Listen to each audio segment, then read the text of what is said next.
promise I'm not going to go on forever. I promise. I'm going to keep it really quick. Okay, last thing I want to mention is our membership. So if you're not a member yet, there's a lot of incentive to be a member. We have little information booklets over here, but our discount list just got even bigger. So I have an updated list to send out. If you've not given your email to me before, or you don't get our newsletters, you might want to sign up over here on the sheet with your email so that you can get that information. So membership gets you a long list of discounts for Hawaii. Eat Healthy is one of them. Like, for example, there you get a free dessert if you show your membership card.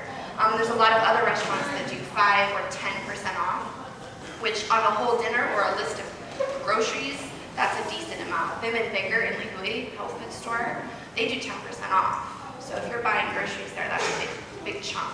Thank you all for coming out. I'm really impressed with how many people are here on Super Bowl Sunday. This is like unbelievable to me.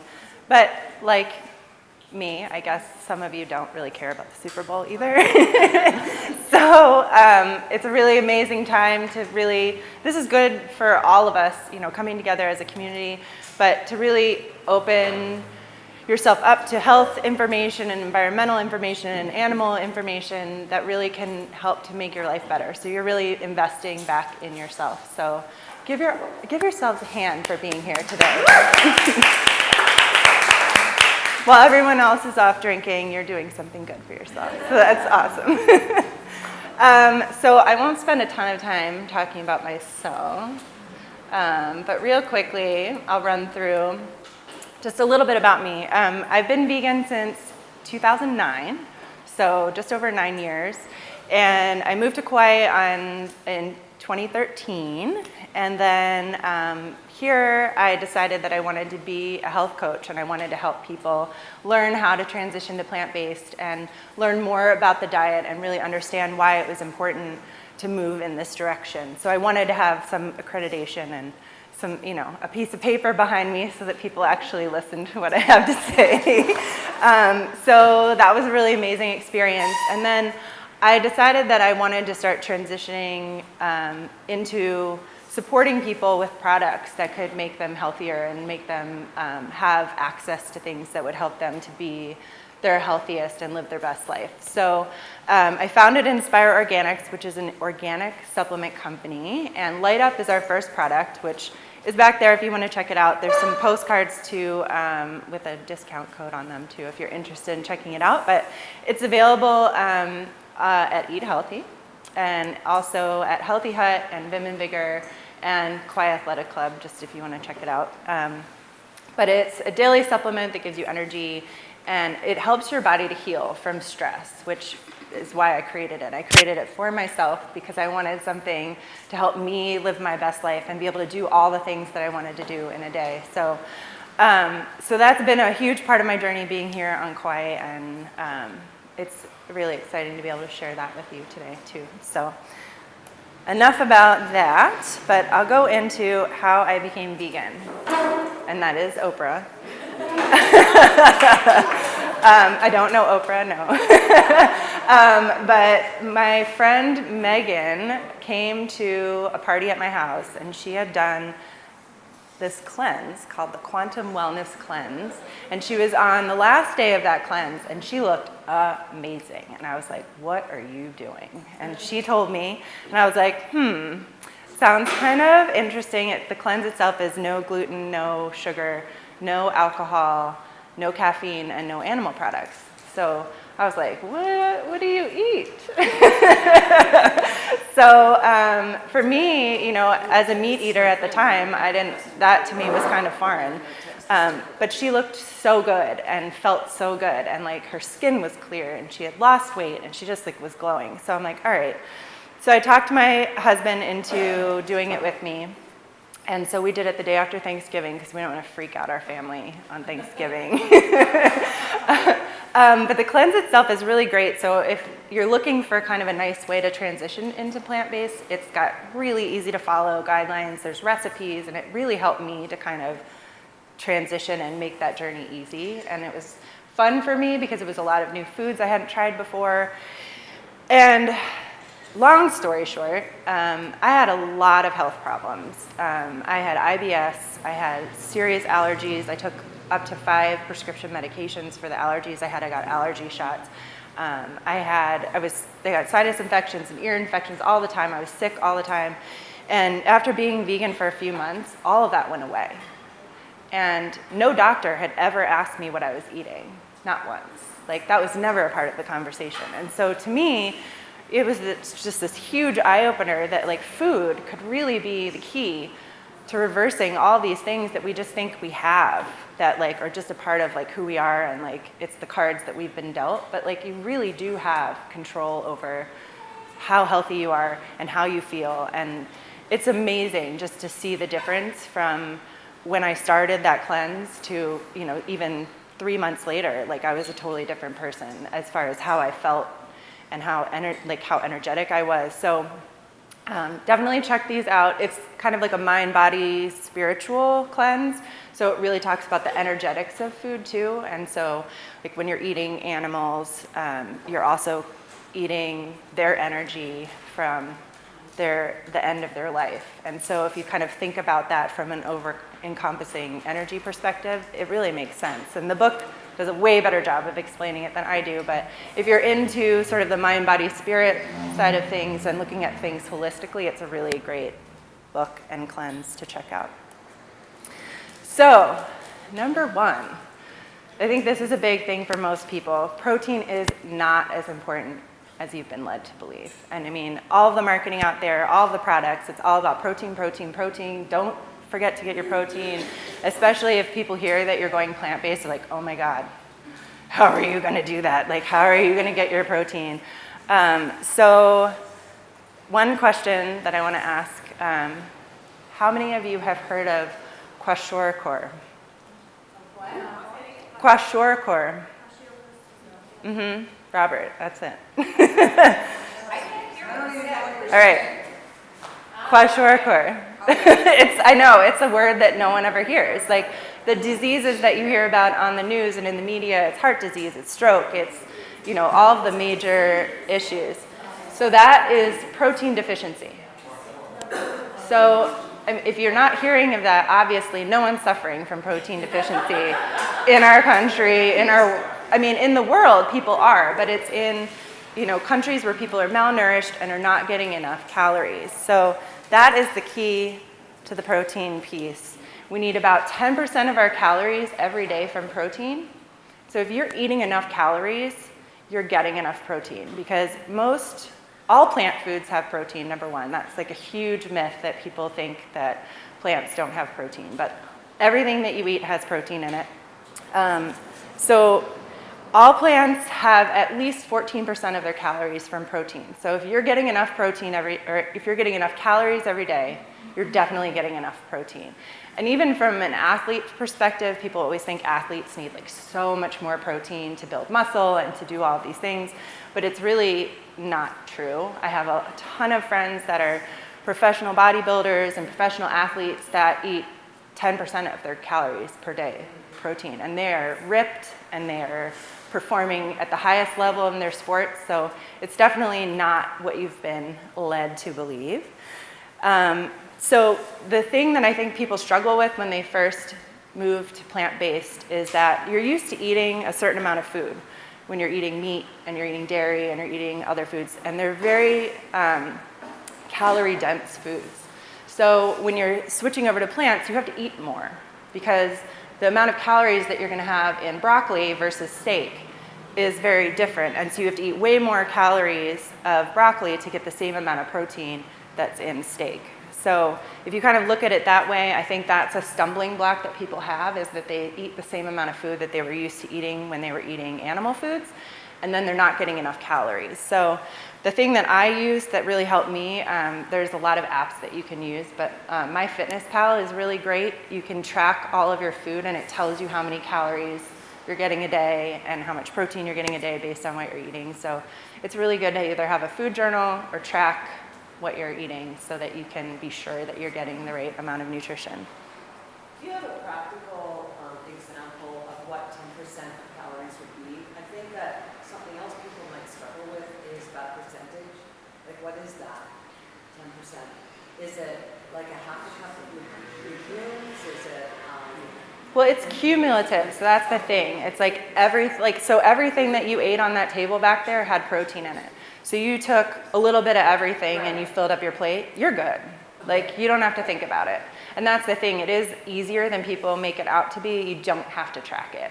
It's for, those of us that are a little more anal or want to know exactly what we're doing. Or if you're an athlete and you're really trying to reach a certain goal, then you might track. But as long as you're eating enough food and you're full and you're eating whole plant-based foods and, kind of minimizing the junk food, you're going to do fine. It's really just about getting a variety of plants, eating all the colors, eating a lot of variety so that you're getting all the macronutrients and the micronutrients that you need to be healthy.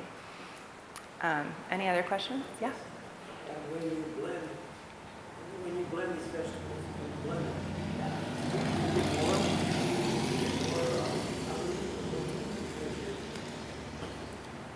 Because you're making smoothies with veggies? Yeah.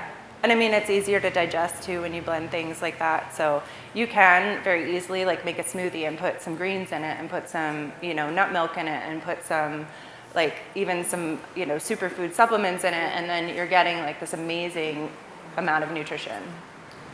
so, and I have another question. Yeah, sure. So, your body produces nine essential amino acids. Yes. So do you get all of those, or do you have to, I understand you have peanut butter and grains would be a complete protein of those non-amino acids that your body does not produce. Right. So when you do all plant-based foods have all of those amino acids? They don't. But our bodies are really smart, and your body knows how to combine all of those amino acids from your day of eating. So you don't have to worry about this meal, I have to combine this with this to get a complete protein. You just eat, a range of foods throughout the day, and your body synthesizes the protein from that. It actually was kind of like a myth for a long time, and a lot of health professionals talked about it that way and said, you need to combine this food with this food with this food to get this. And now the research shows that your body's just smart enough to know what to do with it all. So you don't have to think about it as much, which is nice. Anybody else? Okay. So this is the question I get a lot. Where do you get your protein? Protein everywhere. So it's in everything, but this little chart is really helpful to just show you some of the key plant-based proteins that have a high amount of protein in them. So you get your legumes, your beans, your nuts, your seeds. Hopefully, am I blocking this for you? Sorry. But even potatoes, a large potato has 8 grams of protein. Most people probably don't know that. And then if you're looking at greens, which there really aren't that many of on here, but spirulina is 12 grams of protein for 3 tablespoons. So, if you look at what's there and you're eating a range of foods, you're going to get enough protein. These are just kind of some of the higher ones that people focus on. And then this is a book that I love. It's called Proteinaholic, and it's by Dr. Garth Davis. And he is a very well-known weight loss surgeon. He does the bariatric surgery. And he was wondering why he was sick and why his patients were still sick when they were getting the surgery, and then afterwards they were eating very small amounts of animal foods as their meals, but they were not recovering well, and their health was not good overall. And so he started researching all the nutrition out there. He was looking at paleo and looking at Atkins and looking at all the diets and all of the nutritional theory. And the cool thing about this book is he digs into the research. So he's looking at the actual research behind these nutrition plans and then how the studies were actually conducted. So he's digging way back into is the study that is proving that paleo is the thing to do actually legit? And how was the study conducted? Is it biased? Who funded the study? Where, you've got to follow the money trail always with this stuff. But the way he breaks it down in this book is really cool. And so For those of you that might not know, like the scientific nutritional side of these things, it's a really good read. And then for those of you who are more of like an activist and you're trying to share about this lifestyle with people, and people are like, oh, I'm doing keto and I'm doing this and like I'm feeling good and this is, but now you'll know the research behind it and why it really isn't the best way to go. And he himself reversed a ton of health problems going plant-based. And so he's a huge advocate for the plant-based diet. And so if you are on social media, follow him as well. He's a really great doctor to follow. And it's Dr. Garth Davis. All right, number 2, vegans aren't weak. So, most people think when they think of vegetarians or vegans, they think of like scrawny people that have like no energy and are like eating twigs and grass and like, like can't really like do anything. And I mean, it's amazing how many people really think that, but it's not true. It's not true. So I'm just gonna scan through some awesome vegans here. So Mac Danzig, he's a retired MMA fighter. He was really successful as a plant-based athlete. And then you got Morgan Mitchell. She is a sprinter out of Australia who's been in the Olympics. Chrissy Carvalho, who was actually my coach for my bodybuilding competition, and she is an international bikini champion. We've got Tori Washington, who is a pro bodybuilder here in the US. He's based in Florida. And me. I had to throw that in there. Yeah. These are all natural. All of these athletes, no. No, and that is the first thing that people usually say when they see vegan athletes that look like this, because, yeah. Yeah, in the pro bodybuilding like circuit, it's hugely prevalent for sure. Tori Washington has been vegetarian since he was born, and he's been competing in bodybuilding for a really long time. So that muscle you see there has been built over many, many years. So plant-based athletes, because especially if they're natural, have to just work at it longer. So like I have a friend who is in Massachusetts and he's just taken 3 years off to build because it takes longer when you're not taking things to help you grow faster. So, but I think overall, these athletes are all were at the top of their game. I did my first bikini competition because I wanted to show people at the gym that I could do the same thing they were doing and do it with eating smoothies and oatmeal and pasta, and like they were looking at me like I was crazy because they're just eating like fish and asparagus for like 12 weeks. And like they can't have any carbs, and I was eating all the carbs and all the fruit and all the everything. So, because Chrissy's whole plan is a whole food plant-based diet because she wants you to be healthy as an athlete. And so it's funny because most of the sort of bodybuilders look really fit and they look like they're super, super healthy, but like what you have to do to get there is really hard and really hard on your body. So I wanted to do it in a really healthy way just to show that that was possible, and it was a really fun experience. I don't think I'll do it again, but but I have pictures, so it's good. And so here's some of the top benefits of a vegan diet for athletes. So you have improved digestion because you're eating a lot more fiber. So a lot of times people do have trouble when they're eating high protein diets with regularity. And so on a vegan diet, you're getting so much fiber, it's not even a problem. So you're going to be fine in that department. And then better recovery, so you're eating tons of micronutrients that are helping your body to recover, so you're getting so much nutrition, your body is able to recover faster.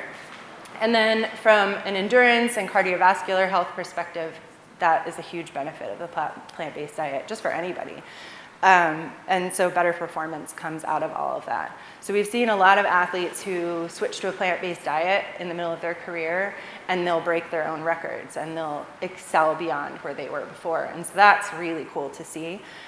So if working out or any sports or any activities like that, like hiking even, I've seen people who were struggling to do really intense hikes and they switched to plant-based and now they can hike way longer and way more advanced hikes than they were able to before. So it doesn't even matter what the sport is. It definitely can benefit you from an athletic perspective. And then here's some other really cool vegan athletes. Patrick Baboumian is one of the strongest men in the world. He's really cool. You should watch some of his videos online of like, he does this yoke thing, which you carry this rack with weights on it, and he's like got world records in that, which is just nuts. So he'll like carry this rack with like people on it and like walk. I don't know, he's crazy. Rich Roll is amazing. He's an ultra athlete. He's another really great person to follow. He's got a really great podcast and some awesome cookbooks that he's written with his wife called The Plant Powered Way. But really great. He's a great resource for plant-based nutrition and living, and as an athlete. The Ultraman World Championships, like only 35 people were invited to participate in that, and he was one of them. And he came in like, I think like 8th or something, amidst all of these other athletes, and he was the only plant-based one. And then Venus Williams. So Venus Williams is obviously an Olympic tennis player and very well-known, and she's also plant-based. And her sister is mostly plant-based too. So those two are really great examples of athletes who are performing well in a plant-based diet. Oh, maybe just push the power again. Did it turn itself off? So number 3, which you'll see in a second, is finding a supportive community is essential to your success. So you're already taking a really good step in that direction by being here today. But it's really hard to go plant-based in a vacuum.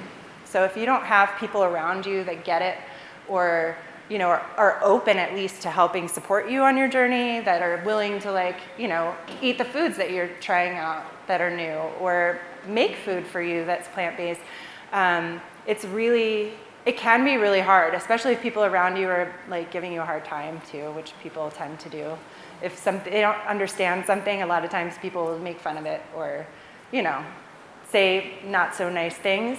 So I think today a really great thing about the internet, which is not always the best place to be, on social media you can find a lot of like-minded people. There are a lot of really great groups on Facebook that you can join where you can see new recipes, you can talk to people about what they're doing, you can ask questions about what's going on. So all of these people that are up here I actually met online. And I have friends now all over the country, actually all over the world, that are vegan now from social media, which is really cool. And a lot of that is from going to events and things and meeting people in person after I met them online. But Facebook groups are awesome. So if you're on Facebook, I highly recommend Power to the Veg. There's about 10,000 of us in there now. My friend started it several years ago, and it's just grown to like this amazing place of supportive people who, like, if you just have a question about like, I'm going to a potluck and I need to make something and it's all meat eaters and I need to know what to make, like people will jump in and give you ideas and be excuse me, super supportive of it. Kauai Vegan is a page on Facebook also. It's kind of weird because the Eagle is the one who started it, and he got kicked off Facebook, so there's no admin for this page anymore, but you can still post up there and people can respond. So it still exists, it's just not as like moderated as it once was. I know, Facebook police, man.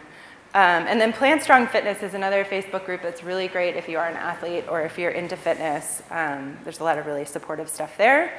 Vegetarian Society of Hawaii, which you are here and you are doing it. So that is a really good way. Like, come to these meetings and talk to people. Actually, like, spend time meeting new people. Like, even if you just met one new person every time you came to this, we would build like a really strong community and be able to do things even outside of these monthly meetings. So I think that's really important from a local perspective.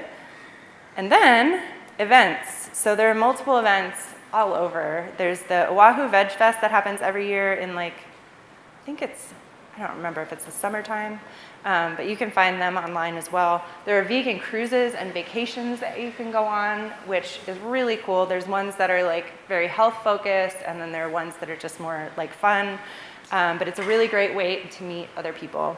And then Vegan Street Fair is an amazing event that happens in LA in March every year. Last year, I think there was over 10,000 people there. And it's super cool. Like you can try every vegan food that you could possibly imagine, and you can get like really small bites of everything. So you can eat a lot of stuff in one day, which is really fun. But there are veg fests in every major city, basically. So if you plan your vacation around a veg fest, it's a really cool way. Try new food, meet new people, see more speakers, and cooking demos and all kinds of educational things. So it's a really cool way to plan your travel. That's basically my travel, is like, what vegan restaurants do I want to go to, and what veg fests are happening where. But it's fun. Okay, this is a big one for everyone who is not. And I guess let me ask of the crowd right now, and no judgment zone, of course, how many of you are vegan in this room? Okay, so it's more of you are not, which is good. So I love that you're all here and open to hearing this. That's really amazing that you came out. And this is the big thing for a lot of people that are not vegan. They're like, oh my gosh, I could never give up cheese. Like, I cannot live without it. Well, there's a reason for that thought.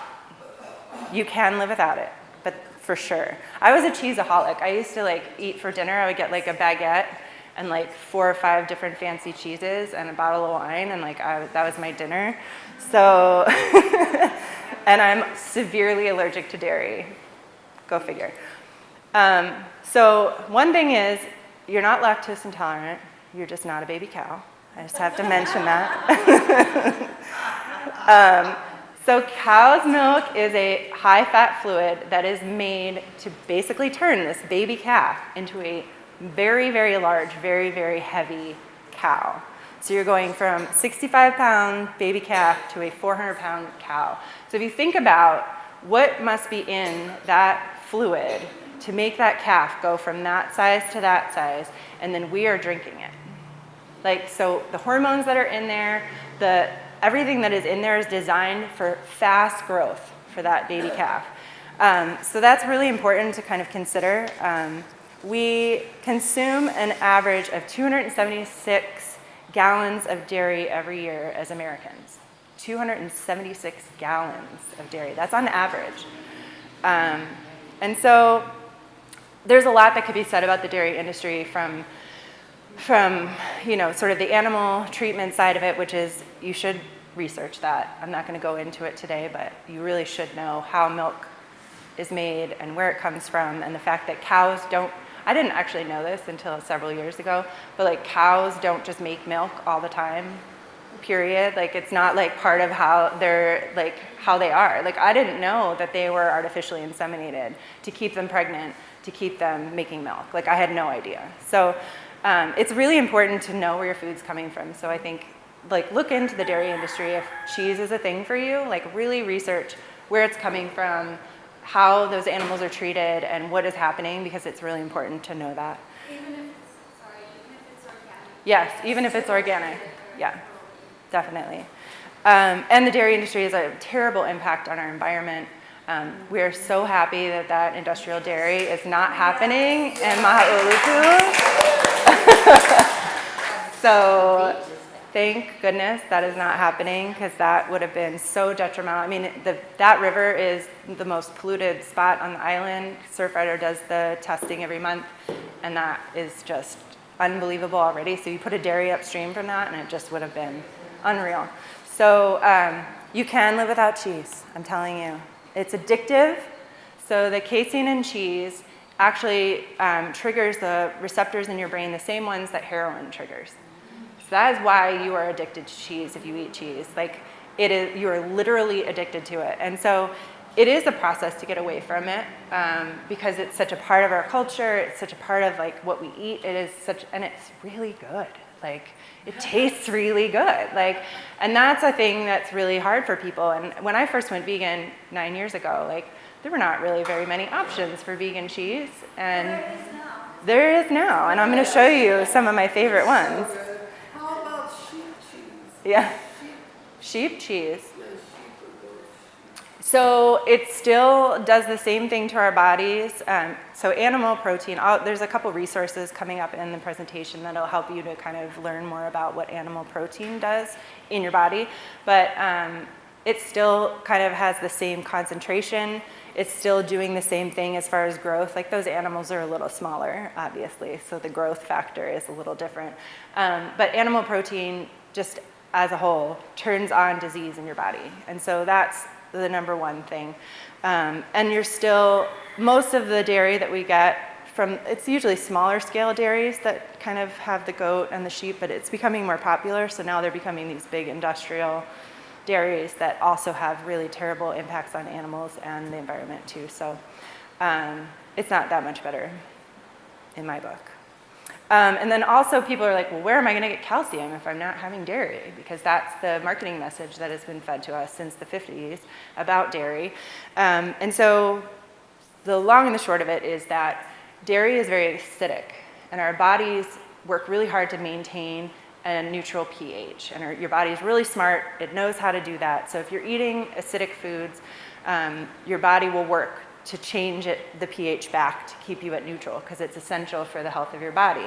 So if you're eating dairy, your body is like, oh my gosh, this is acidic, I need to fix this. And so it actually leaches calcium from your bones.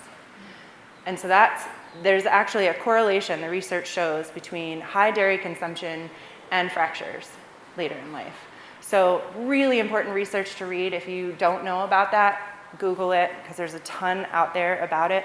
But getting calcium from dairy is not the way to go. If you are concerned about calcium and bone health, it's dark leafy greens are like the way to go. And there's nuts and beans that also have high amounts of calcium. So really important to stay away from the dairy and err towards the greens, because they will definitely be beneficial for you in the long run.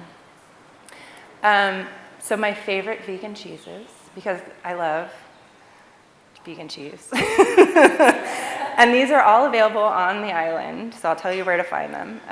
So Dea, this is like the first vegan cheese that I had like 9 years ago. It came out not long after I went vegan, and it tasted back then not so great. And my friend Megan, who actually helped me become vegan, she compared it to something really gross that I won't say, and so then I couldn't eat it anymore. But now, so you'll see on this bag at the top, there's cutting board collection, the all new cutting board collection. So if you buy Dea at Safeway, you're gonna get the old one. If you buy it at Hoku, you're gonna get this one. And it's way better. It tastes way better. It melts better. It's a very neutral flavor, much more like regular mozzarella and cheddar. The original one has kind of like an aftertaste almost a little bit. So that's my favorite for tacos and pizza and like shredded melty stuff. And then chow, you can buy this at Safeway, and there's 3 flavors of it. Super, super yummy sliced cheese. You can eat it cold. It tastes like cheese. Like it doesn't taste weird or anything. It's made from coconut. And the Dea is made from tapioca. And then Kite Hill cream cheese is so good. And they sell this now at Safeway, which is amazing that it's at Safeway. But they have it at Hoku, and I think Vim and Vigor has it too. And Vim and Vigor has chow as well, and Follow Your Heart slices, which are also amazing. Hoku just got this in. Actually, Vim and Vigor has it too. It's feta made from BioLife, and it's delicious. Like I've cut it up and put it in salads, and it's so, so yummy. But that's a brand new product. And then Miyoko's mozzarella is like fresh mozzarella, and you can get that at Hoku, Vim and Vigor, Healthy Hut. I think those are the main ones. And this is really great. You can do a caprese with this. You can shred it. If I shred it, I freeze it first for a little while so it's harder, and then you can shred it and put it on your pizza, or you can just do it like in the rounds of fresh mozzarella on your pizza. It's so good. But that's made from cashews.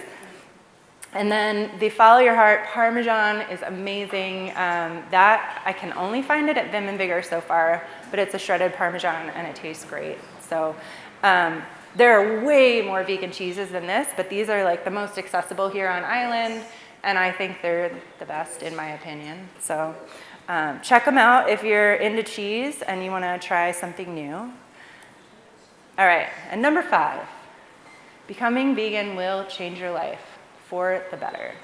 And that, for me, I think is the biggest thing. If I don't ever, all the experiences I have, I try not to ever have regrets about anything, because, everything you go through makes you who you are.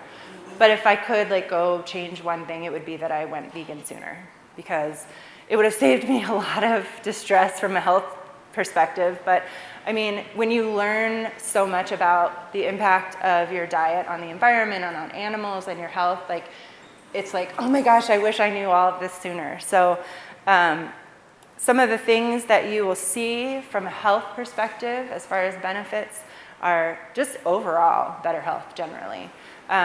It helps to prevent disease, and so like I mentioned, animal protein turns on disease in your body, and that is proven with scientific research, and I'll talk to you in a minute about a book that you can read to learn more about that.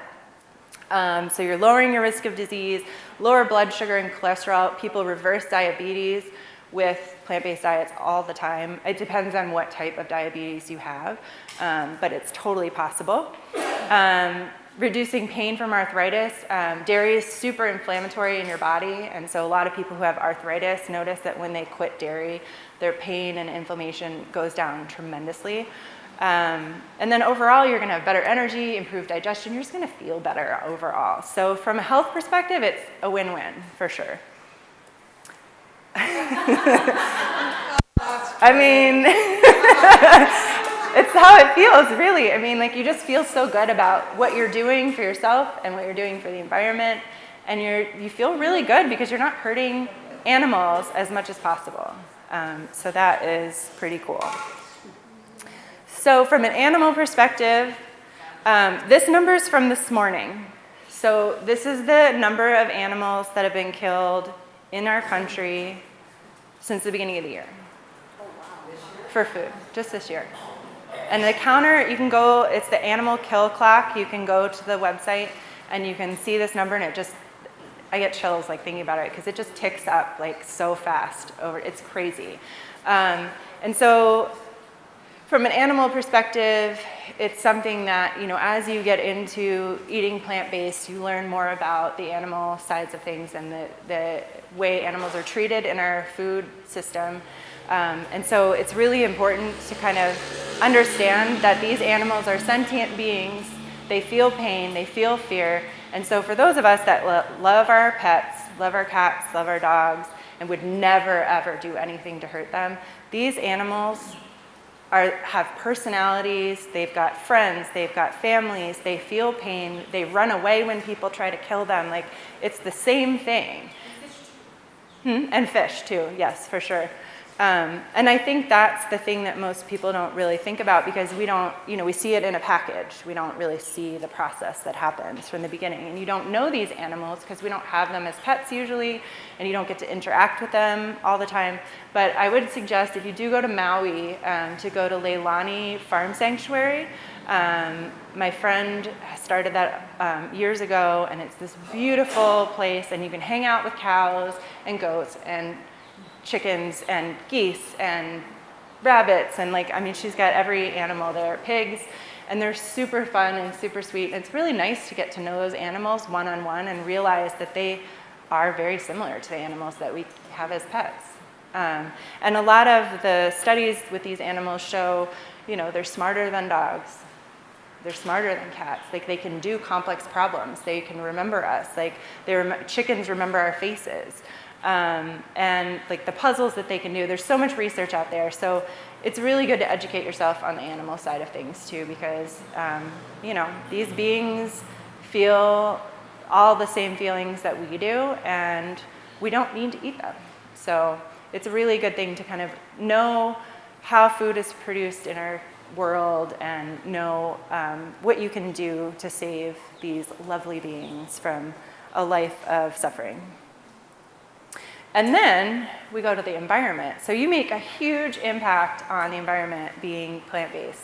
You are alleviating all these things that you're seeing here. So like, one hamburger takes 660 gallons of water to produce, which is just unbelievable. So these stats actually come from Cowspiracy, which is a movie that I would recommend watching if you care about the environment and that's something that's important for you. It's a really great film that gets really deep into how, you know, they're clear cutting the Amazon at a rate of ridiculous, 1 to 2 acres cleared every minute. And that is to grow soy to feed farm animals. So it's basically like killing the Amazon so that people can eat meat, which is crazy to think about, but it's happening. And most of us don't know about these things, so it's really good to educate yourself and understand that 51% of global greenhouse gas emissions are coming from the animal production for food. Like, it's the biggest polluter in the world is raising animals for food. So the impact that we're having on the environment by eating animal products is just exponentially horrible. So really educate yourself on what that looks like and know that you can make a huge positive impact by reducing the amount of animal products that you eat. So some of the things I would recommend watching in the movie department. What the Health is awesome. It's a really good look into sort of the marketing aspect of food and the government and what's happening, where the messaging is coming from. It's sort of following the money trail so that you can see why we're learning what we're learning about food and why a lot of it is wrong. Cowspiracy I just mentioned for the environment. We got Forks Over Knives, which is an amazing movie if you're interested in health and you want to know more about a plant-based diet and what it can do for you. Most of these are available on Netflix, I believe, or you can just rent them online for like a few dollars. And then Food Matters is another one. Most people don't talk about this one, but it's a really good film. If you have anyone in your life who has cancer or like, sort of a really debilitating illnesses that might not have a cure, or people say they don't have a cure. Food Matters is a really good one about like alternative medicine and using food as medicine. So it's a really good film to watch for that. Yes. And the producers of Food Matters, fmtv.com, Mm-hmm. is a Netflix for all. Oh, this. yes. That's wonderful. 79 rating or something a year. Yeah. And you can watch all these documentaries and many more Mm-hmm. on food, Yeah. on recipes. It's wonderful. So that's fmtv.com, and you basically pay a subscription and you can watch all these like health-oriented films. So definitely check that out if you want to learn more. And then from a reading perspective, the China study was what I was mentioning. It's a heavy read. You might not, like, it's not like if you get in bed and you're tired, a book that you want to start reading, because you will be asleep probably in like 5 minutes. Because it's really scientific. It's based on decades of research, but it's really well put together in helping you to understand really what animal products do to your body when you eat them. And so if you want to learn about how animal products turn these markers on in your body for disease, this is the way to go. Forks Over Knives is sort of like, if you're not really into reading or that might be too heavy for you, watch Forks Over Knives, because that's sort of the light version of the China study. How Not to Die.